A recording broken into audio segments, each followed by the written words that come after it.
man named Daniel kept a vision board above his desk for 6 years.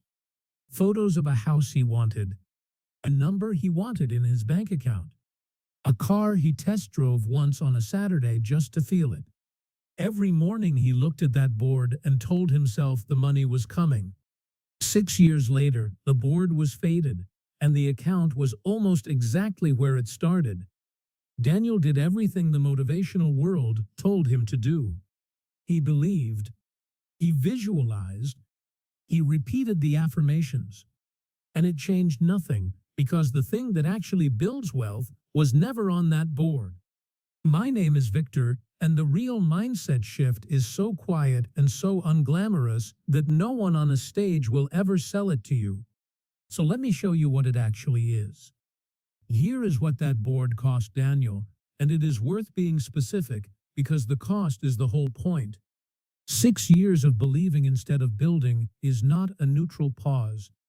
It is 6 years of compounding he will never get back. Take an ordinary number. If Daniel had moved $300 a month into a low-cost index fund at the start of those 6 years, at a normal long-run market return, he would be sitting on close to $26,000 right now. Not from a windfall, not from a side hustle that took over his weekends, just from a quiet automatic transfer he never had to feel motivated to make. And that is only the first 6 years.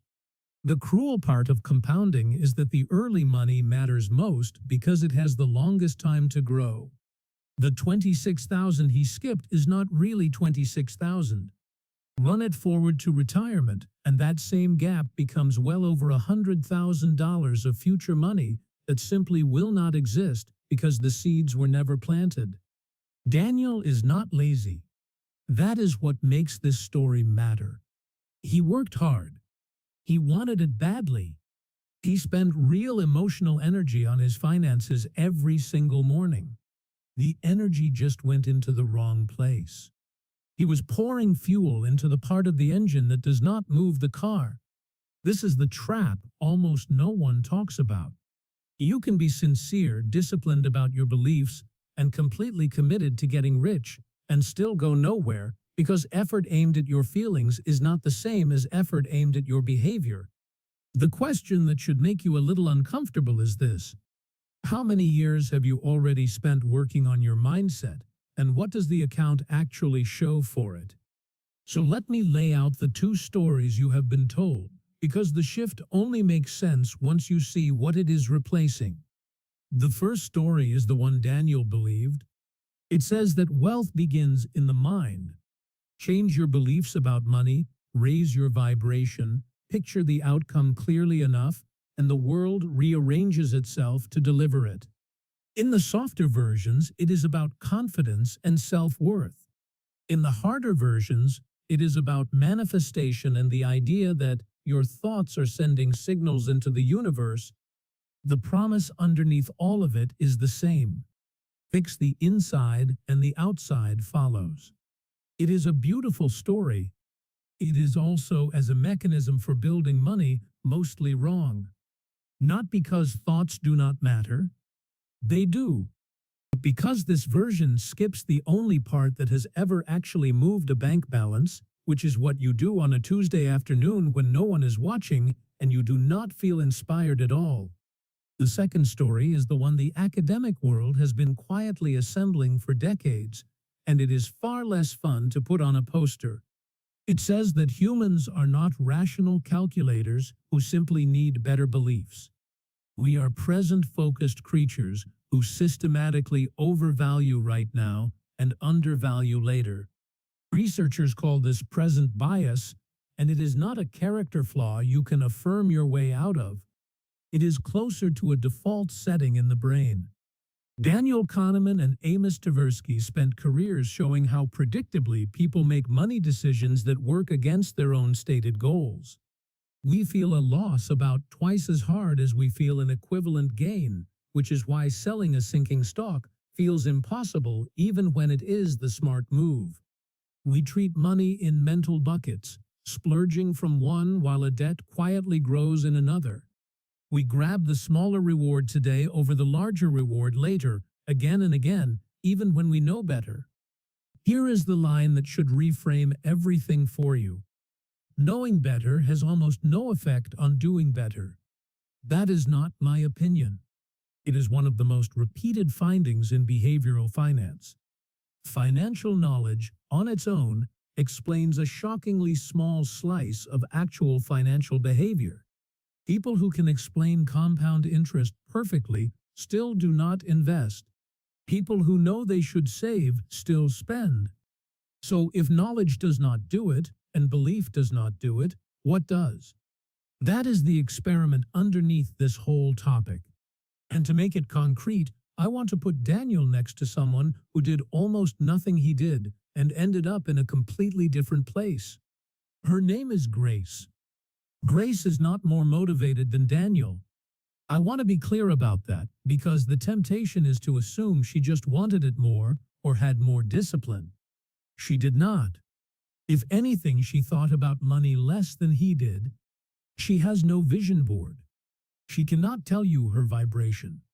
Ask her about the psychology of abundance, and she will look at you like you asked about the weather on Mars.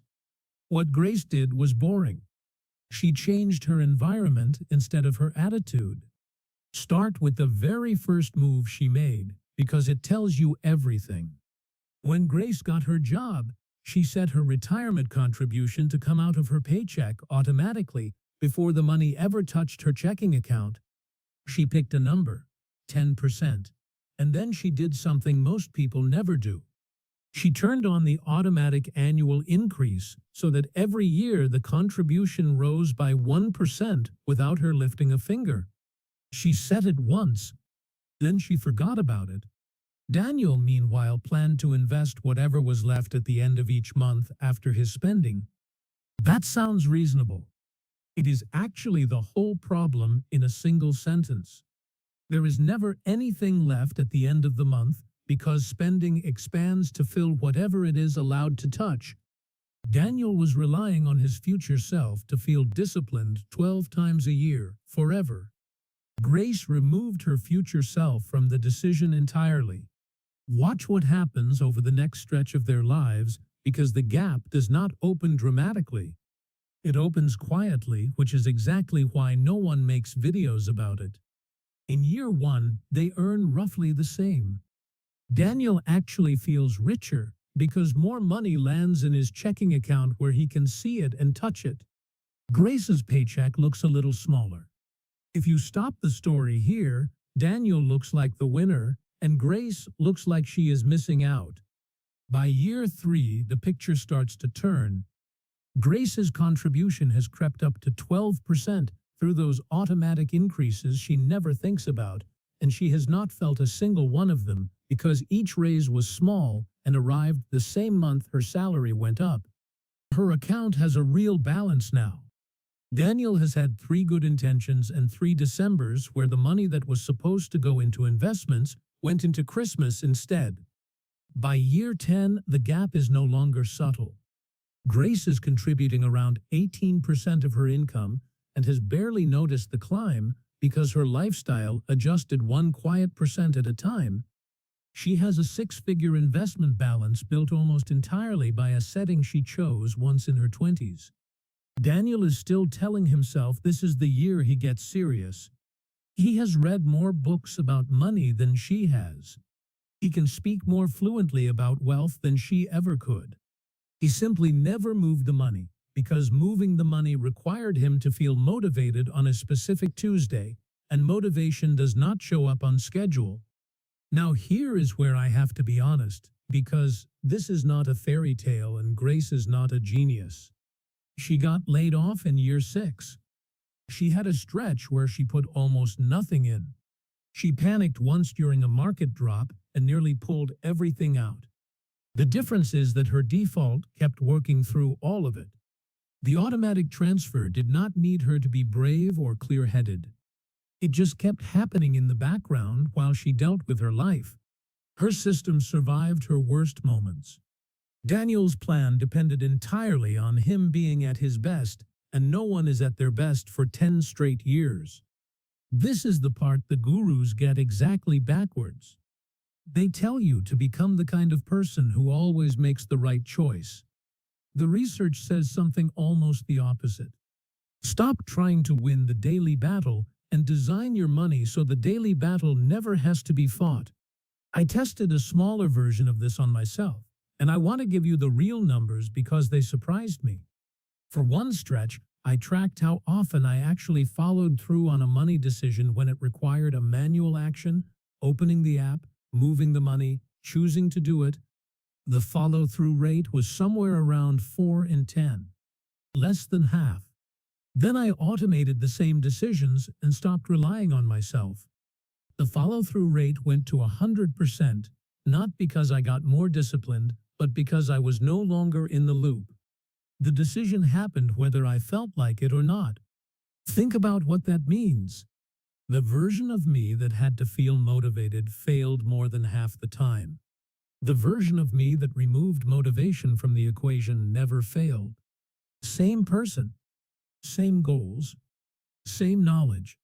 The only thing that changed was where the decision lived. It moved out of my willpower and into a structure. And this is the shift. It is not from negative thinking to positive thinking. It is from deciding with your feelings to deciding with your systems. Daniel kept his money decisions in the most unreliable place in the entire process, which is the mind of a tired human being at the exact moment of temptation. Grace moved her money decisions somewhere her tired, tempted, distracted self could not reach them. So what does the data actually say once you step back from these two people? Because Grace and Daniel are a story, and a story proves nothing on its own. The research behind them is what matters. The single most powerful piece of evidence comes from the work on automatic enrollment in retirement plans. When employees have to actively sign up to save, participation tends to fall within the modest range, often around half or less, depending on the workplace. When you flip the default so that people are automatically enrolled and have to opt out instead of opt in, participation jumps to roughly 9 in 10. Same people, same salaries, same financial knowledge. The only thing that changed was the default. The economists Brigitte Madrian and Dennis Shea documented this so clearly that it reshaped retirement policy in multiple countries. Sit with that for a second, because it quietly destroys the entire mindset industry. Nobody gave those employees a better attitude about money. Nobody raised their vibration. Somebody just changed which box was already ticked, and saving rates nearly doubled. If belief were the engine, a checkbox could not possibly matter that much. The checkbox mattered enormously. That tells you where the real lever is. Then there is the program that Grace was unknowingly living called Save More Tomorrow, designed by Richard Thaler and Shlomo Benartzi. The idea is simple and a little sneaky. Instead of asking people to save more now, which they hate because it feels like a loss today, ask them to commit to saving more later, from future raises. People say yes easily because the pain is in the future and the future always feels like someone else's problem. Then the increases happen automatically. In their research, participants who joined more than tripled their savings rates over time. They did not become better people. They got out of their own way in advance. This connects to the deepest finding of all, the one from James Clear's reading of the habit research and the academic work underneath it.